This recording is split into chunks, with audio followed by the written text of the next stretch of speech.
everyone. I'm Ken Free with the Sego Awards, and we're here with Shauna Smith. She's the president of 4 Foods Group, and really excited to talk to you today and get to know you a little bit better and get to know your business a little bit better. So Thank you. Thank you. I'm honored. I feel so honored to be here with you. Thanks for coming to visit me. No, I appreciate it. As we get started, I just want to remind everyone that we are now accepting nominations for the Sego Awards for this year. I got an email I need to submit. I know, that's names. right. Yeah. So go on SegoAwards.com and you can nominate any female founder or CEO that you feel like is worth honoring and celebrating there. So please check that out. So I want to start, if you wouldn't mind just telling us a little bit more about yourself and how you got to this point in your career as president of 4 Foods Group. Oh, well, it's fun to think about the old days and the how I got here story. One of my favorite podcasts is on NPR, How It's Made, or How I Built This. That's what it's called. And I just always love everyone's stories, so I'll try to share my How I Built This story. So for years, I was a stay-at-home mom, and I have 2 darling boys, which I tell them all the time. I am so lucky to have the best sons.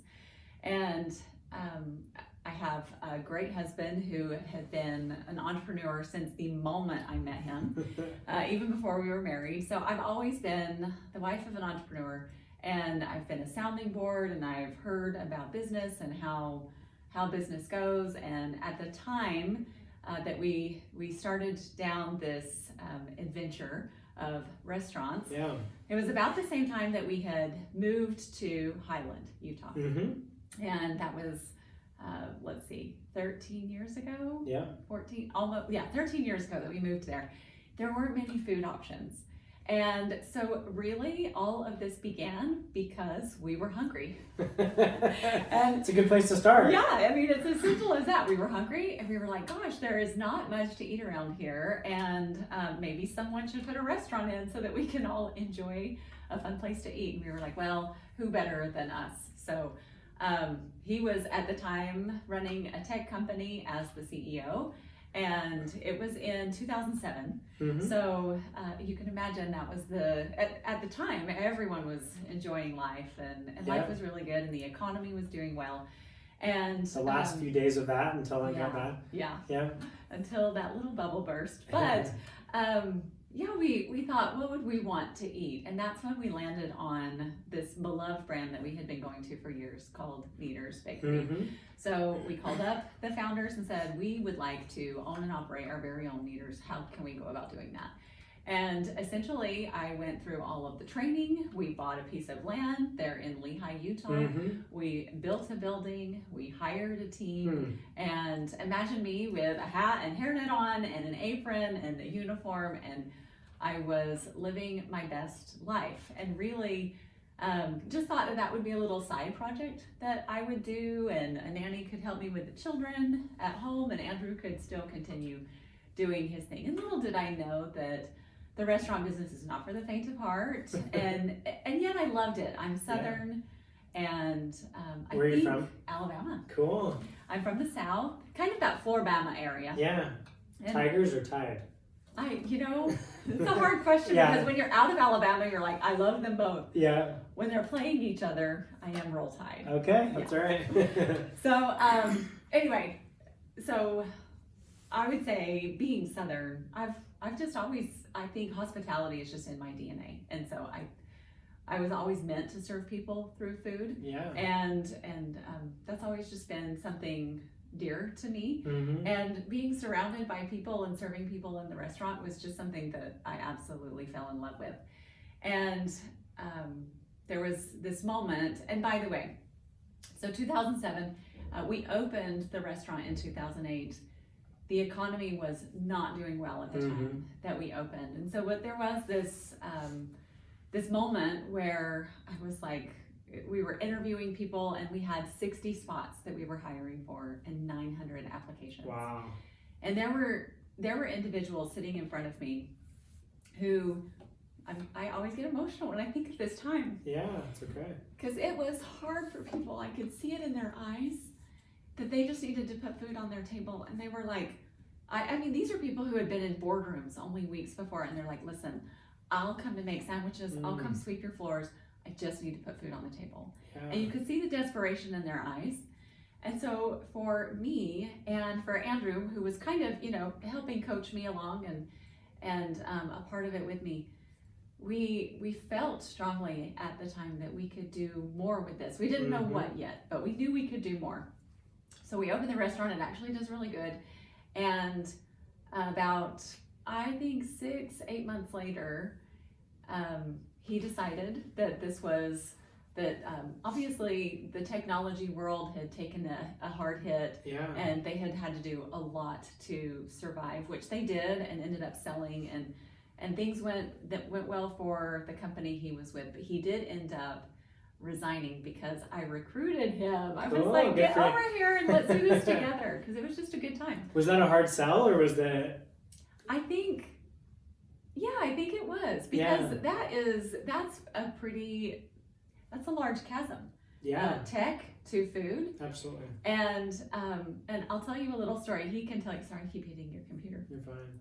He can tell you this someday in person. But so he came over and started on this leader's journey with me of food and beverage. And he was in his first day of training with his hat, hairnet, and apron on. And he was wiping tables and at a cash register getting trained. And someone from the tech company from the board came through the line, and they saw him and they were like, Andrew, are you okay? And he was like, yep, I'm fine. This is exactly what I want to do. And I think that's probably the sentiment that a lot of people shared. And however, I think they had no idea that we are actually absolutely doing what we love. Great. So with that, we set out with just one little moonshot to open 10 of those. And that became another moonshot of 25, and then another moonshot of 50. And then that became a moonshot to have other brands. And I think of the struggles that I experienced operating the one location, and really that solving the issues that I had in that moment in time is why we exist. Really, I think of the founders who are in that exact place where they are running their restaurants, and they own and operate 1, maybe 2, maybe even 3 locations. And there are so many problems that they face, and so many things that they need to do in a day's time. And really all they can do is put food out on the table for the customers. And so that's why we exist. We exist for those purposes. No, I love that story. So now you've been at it, 13 years now, or 12? I mean, 6, 7, 7? So for us, really, as For Foods Group, it's been 11 years. Yeah. But our journey really started, back in 2007. So how did it transition into For Foods, which is more like a kind of a holding company and helping, make it possible for all these individual restaurant owners to actually operate? Well, we knew for us, if we wanted to have multiple units, that we wouldn't be able to personally be in the stores every day. And if we wanted our stores to thrive and do well, that we would want our managers who are actually running the stores to be able to focus on everything inside of those 4 walls and not have to be worried or weighed down by the operations of it and the behind the scenes, insurance and all the red tape that you have to go through, and anything to do with HR and all payroll, the administrative stuff. All the administrative. So knowing that was what our goal was, to have multiple units and to have the best units possible, we really just thought, okay, we are going to have to divide and conquer. We're going to select great GMs to be inside the stores doing their job and what they do best, and we're going to be on the back end supporting them and doing everything else. And really, by dividing and separating those tasks, we were able to do it all. And I would say Andrew really focused more on the operations and financing the business and continuing to keep that running, and I focused on the operations and everything that needed to happen inside those 4 walls. That was awesome. Yeah, so that's how we came to be, and the journey has just continued. And really now, again, the reason for our existence is just to support all of our brands, all of our stores, to continue to work to build the value for those brands and for everyone, all the employees and their families. Really, that's why we exist. So What would you say are like the keys to success in the food industry? Because I've heard people say that a restaurant is really difficult. Yeah. I would assume one is obviously having good food. That's probably the most important one. But what are some other things that you see that make owning or operating or starting a restaurant successful? Well, this is such a great question, by the way. I love it. I often say that it's never one thing, it's a lot of little things. So I would say it's always about keeping an eye on multiple things, not just nailing one thing and then you're good at it. And you're good. But I would say there's multiple things. So first, for me, it's about surrounding myself with good humans. So, and that's assuming, I guess, humans and product, making sure when it comes to a good brand that you've got a brand that has an amazing product and we're going to give the best customer service, and that it's going to be something that you want to come back and have again and again, and also tell all of your friends about.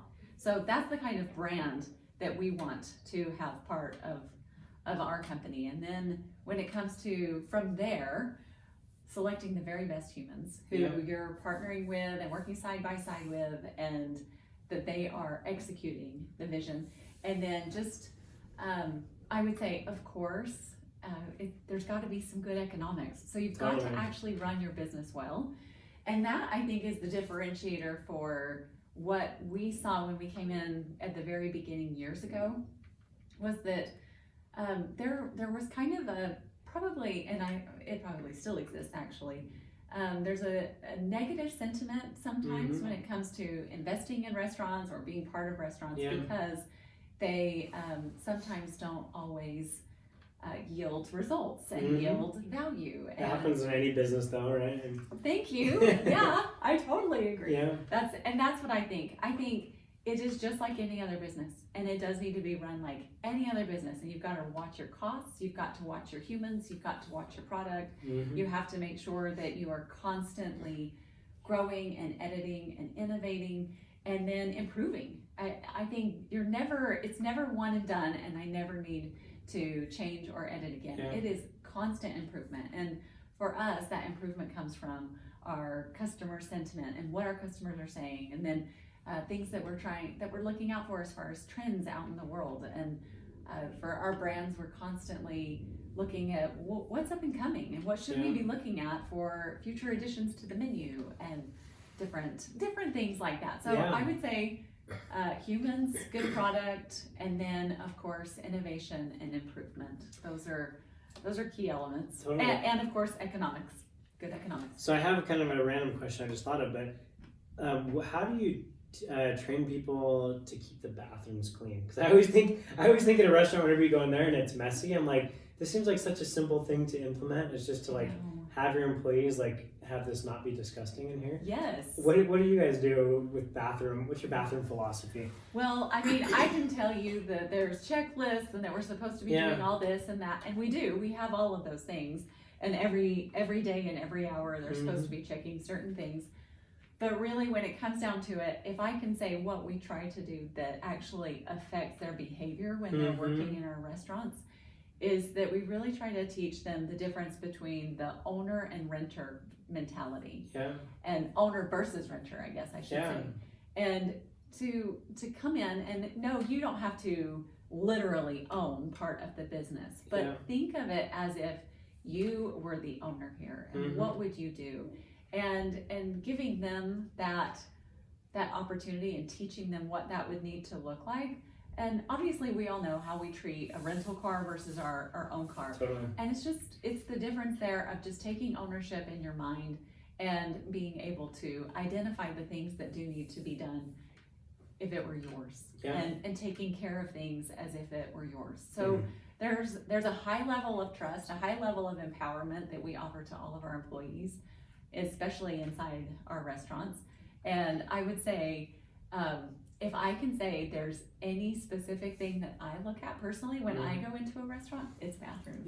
Because it's a great litmus test for it is. Do they care? And really that's what that's it's about. Exactly what it is. Do they care enough to see all of the details? And if they see all of the details, they're going to see these bathrooms. And I think that's what we try to teach is to genuinely care.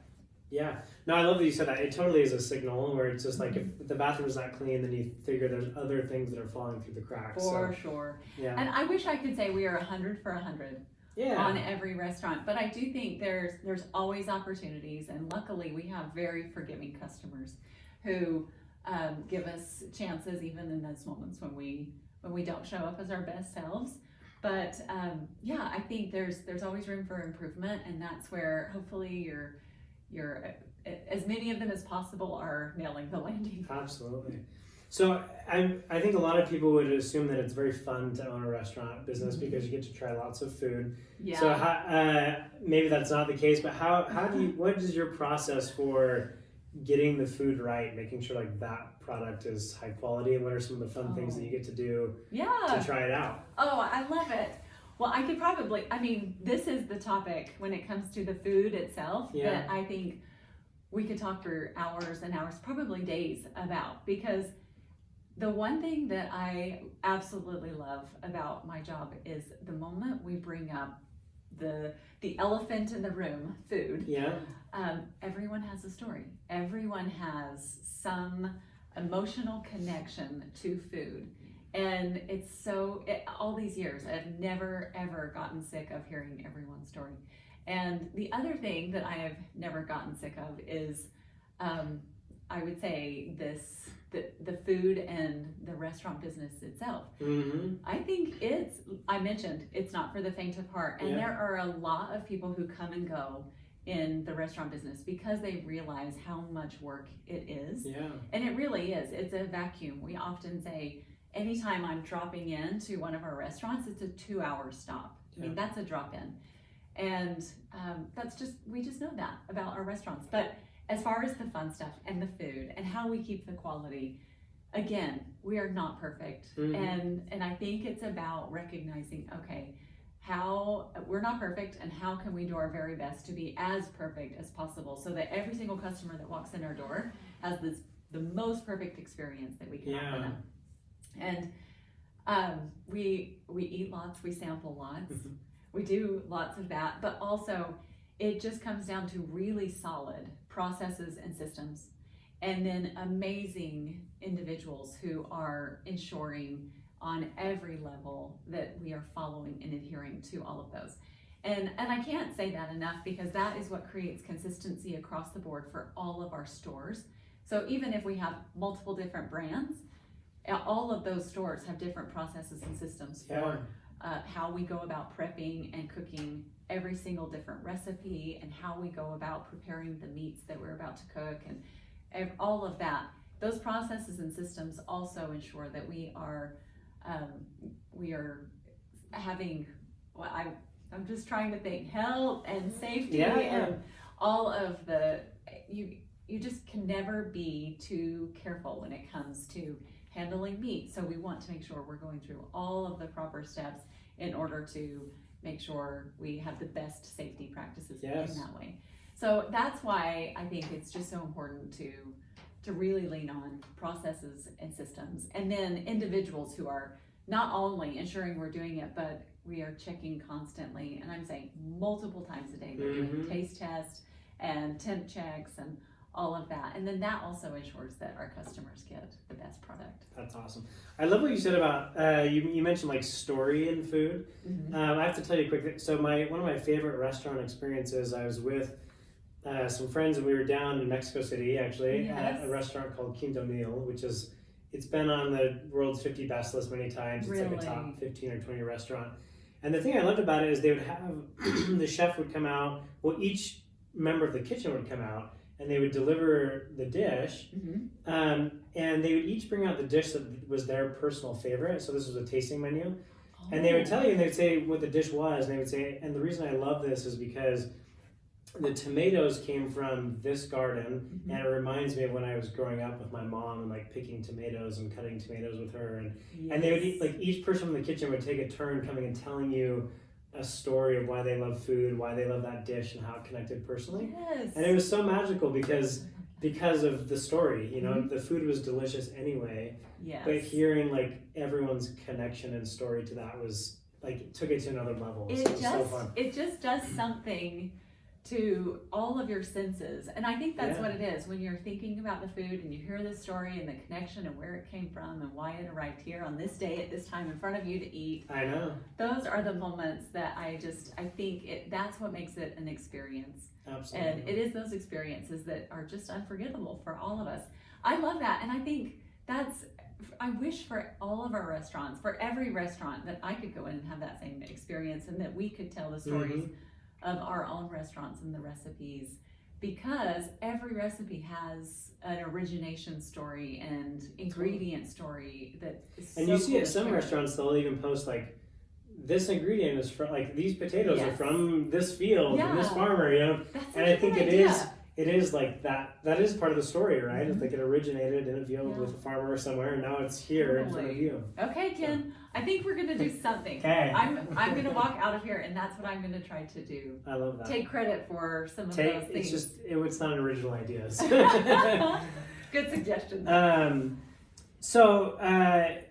You have two sons. How old I are do. they, you said? 19 and 14. Awesome. Mhm. So how have you tried to instill like the benefits or values of entrepreneurship and business and them? Like, what are some of the things that you've done to teach your kids so they can learn Yeah. from the experiences that you and your husband have? I love this question so much because I am a mom and a wife first. And those are my favorite jobs yet. So when people ask me, who are you? What do you do? I always start with, I am a mom, I have two sons, and I have an amazing husband. And because they seriously are my favorite jobs. And I feel like the luckiest mom and wife in the world. And for Andrew and I, we do get this question every once in a while because I think it's probably something that we all want to be good at, is introducing our children into our work and making sure that they know what it is that we do and teach them what we're learning. So for us, it's probably a little sloppy and not super organized, but there's just never been a time that we haven't exposed our children to the business. And I know that there's really great exercises that help you separate work and home, and those didn't always work for me and even for Andrew. And so what we decided to do was to blend the two. And of course, there's moments that you do have your sacred time with your family. But for us, it was about meshing the two and having them involved with work stuff, and then also knowing that meant people here at work needed to know our children. And so our children know everyone here. They come in and visit frequently. And we invite people to dinner, all of us. And so we've really tried to just blend it. And then we've never shielded them from the conversations and the stories and the difficulties of business. And I think they've learned a lot, I assume, just from listening and even asking for what they think. Like, what does this make you feel? And if you were an employee, what would you say? And letting them speak to their opinion on what we're going through. And it's funny, I know they're listening because they'll ask, like, Mom, hey, how did that thing work out? Or, hey, Dad, did that investment work out? I never heard. And so they're wanting to know more. And I think that's a big part of it. And I guess really, as far as teaching them, what we've really tried to teach them is this: you can do anything you want. If you want to go be an entrepreneur, if you want to go be a doctor, if you want to go be a scuba diver for the rest of your life, you can do whatever you want. And we encourage you to do that. Here's all the stuff that you might need to know in between. So we're going to teach you as much as we can, but we're going to start and end with, you can do it. Don't let anyone stop you, including Mom and Dad. That's awesome. I love that. And so that's kind of our philosophy. But we're going to teach them and tell them. And of course, I'm going to keep them close because I've only got two of them. So I'm like, right. You guys have to stay close to home, please. No, I love what you said about just involving them and not shielding them from anything, because most people just learn from experience and just by osmosis, almost just absorbing that as they hear it. So that's amazing. Tell me about working with your husband. So we were talking about this a little before we started recording. People always wonder, like, what is it like to work with your spouse? Because I think some people have that's a difficult thing for them. Is but what's been your experience, and why has that worked if it is working? Yeah, well, it's working. I will say that, and it's not that it doesn't come with its challenges, but we do hear this question often because I believe there's probably some spouses who would like to partnerships that would like to do business together, and they just don't want it to sour or go bad. And I believe that when it comes to selecting a partner in business, your own partner is a great one to have in the business. And as long as it's, there's some understanding or maybe some rules of engagement. For me, Andrew has been a great partner for me because we're aligned in our values first, and we have the same values, so that helps. Also, I think we have a great deal of respect for actually each other, and I respect him and I admire him so much. When it's funny because I will be listening to him share a story or do a presentation or in a meeting, and I think to myself, I just could listen all day. He's just amazing. So I admire that person, and there is a great deal of respect. And I also believe it's probably no different than a president having to work with anyone else in the business and have to work closely with them. I have a similar relationship with our COO, our CFO, and there's just a very good working relationship that's built on respect and a lot of mutual admiration. And so I think that is really where it begins. And it can work. I think that's one of the things people ask, can it work?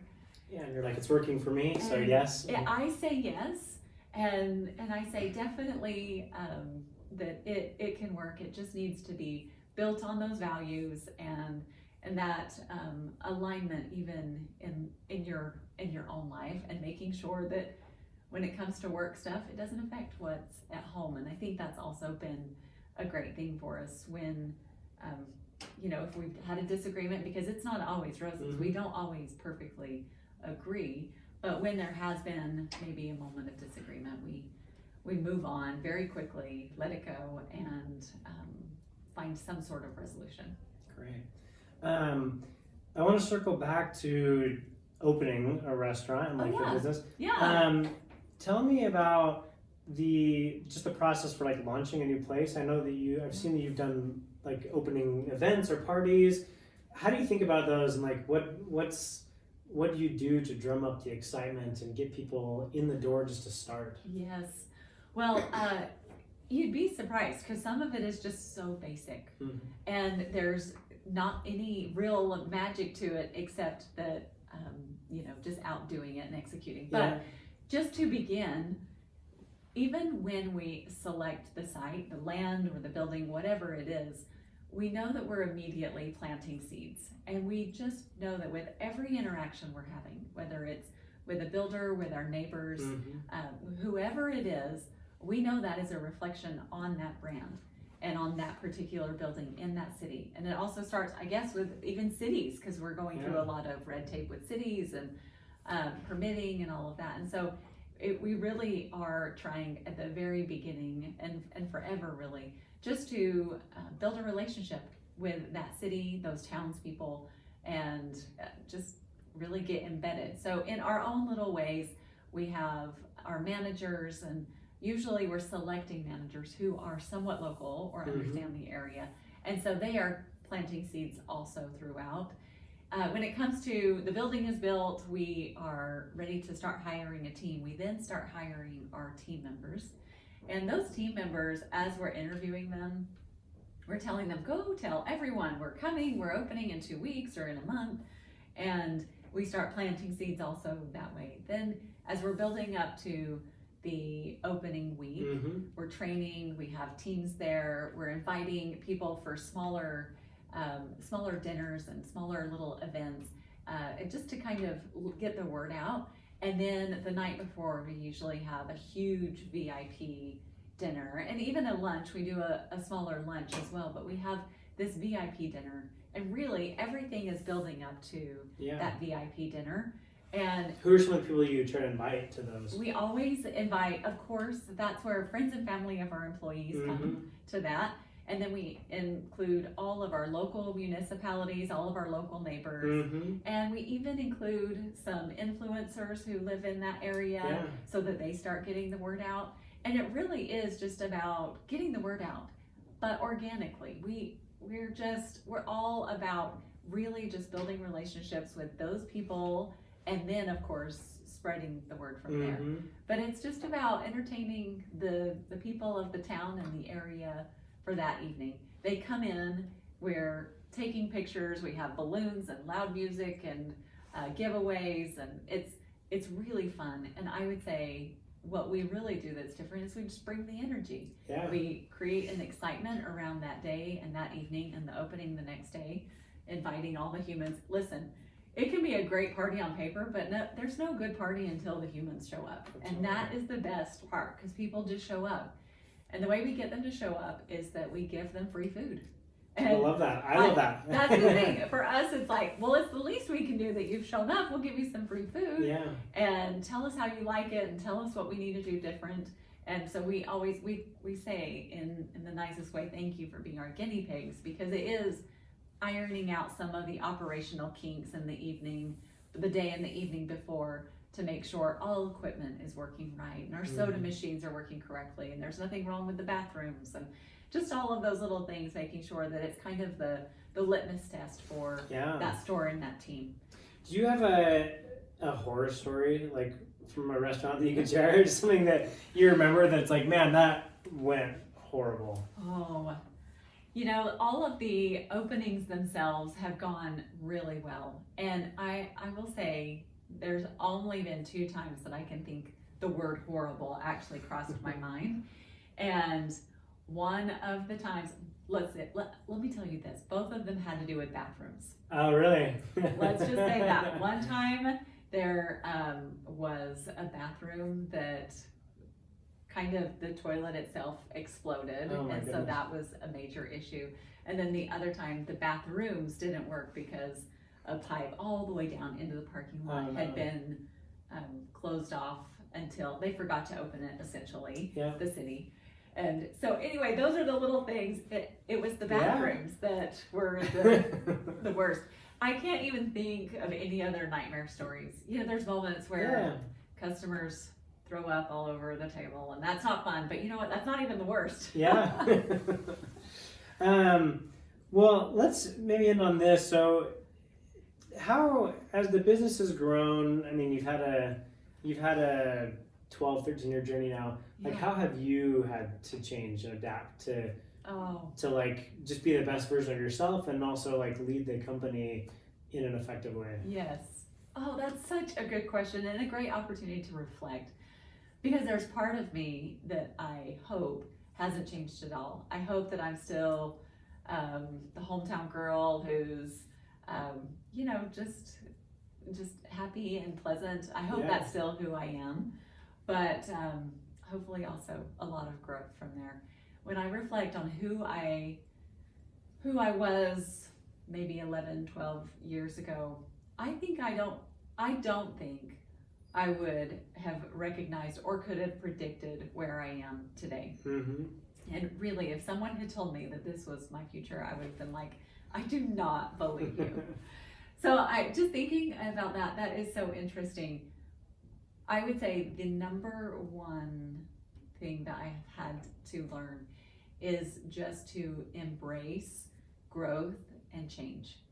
And I actually now love it and crave it, where I think there was a time in my life when I would have loved and been content with just the same every day. But now I see that what really is going to make me the best version of myself is to continue to grow and learn and flex my brain muscle. And then also I feel like I have learned so much from the people around me. And here I am, I'm honored to be able to influence their thinking and to lead and guide them. They're actually influencing my thinking, and they're leading and guiding me. And I think that's been the coolest thing, because I been able to surround myself with people who are far more brilliant than me. And because I've surrounded myself with people smarter than me, I feel like I have been able to, they've elevated me to their level. And so now I feel like I'm even growing and continuing to learn and develop and hopefully become a better version of me.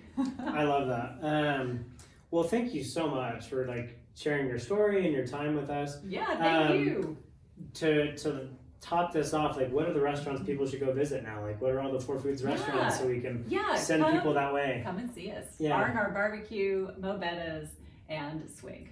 Okay, those are all great places. Thank you so much. Thanks, kid.